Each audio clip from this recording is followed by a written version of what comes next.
want to redirect your attention to one of the most powerful ways we can combat bad behavior and people who behave badly toward us. Last week, I went up to my dad's house. Went to go spend a little bit of time with my father and came home after I visited with him and shared some of the conversations and such that I had with him with my wife. And during the course of our talking, she said, right now you sound so much like your dad. And I thought, what a compliment, because I had spent time in his presence, talking with him. I left there and came home emulating him. That's what I want to talk to you about. We reflect the glory of who we spend our time in front of. Did you get that? To leave ourselves in the care of God. How do we do that? Well, 2 Corinthians chapter 3, verses 17 and 18 has a little bit to say about that. Now the Lord is the Spirit, and where the Spirit of the Lord is, there is liberty, emancipation from bondage, true freedom. Listen. And we all with unveiled face, continually seeing as in a mirror the glory of the Lord, are progressively being transformed into His image from one degree of glory to even more glory, which comes from the Lord, who is the Spirit. We reflect the glory of who we spend time in front of.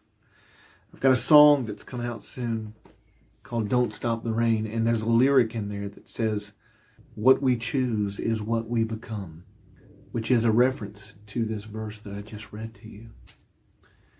Hebrews chapter 12 reads, stripping off every unnecessary weight and the sin which so easily and cleverly entangles us, let us run with endurance and active persistence the race that is set before us, looking away from all that will distract us and focusing our eyes on Jesus, who is the author and perfecter of faith.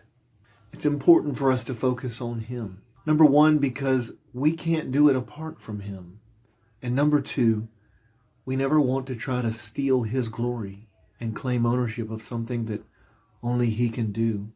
And so we carry around this redemption, as it says later in 2 Corinthians chapter 3. For God, who said, let light shine out of darkness, is the one who has shown in our hearts to give us the light of the knowledge of the glory and majesty of God, clearly revealed in the face of Christ. Who are you spending time in front of today? My prayer for you as we go into this Thanksgiving Day celebration, that we will pull a page from Paul's letter in Philippians chapter 4, closing with this. Rejoice in the Lord always. Delight, take pleasure in Him. Again, I will say, rejoice. Let your gentle spirit, your graciousness, unselfishness, mercy, tolerance, and patience be known to all people. The Lord is near. Do not be anxious or worried about anything, but in everything, every circumstance and situation, by prayer and petition, with thanksgiving, continue to make your specific requests known to God.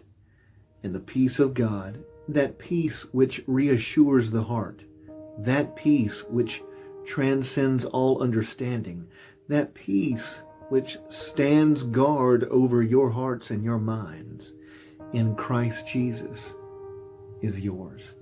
How do we get it? We behold Him. We get in front of Him. And that's where we spend our time. I hope this blesses you, friends. We wish you a happy Thanksgiving. Blessings.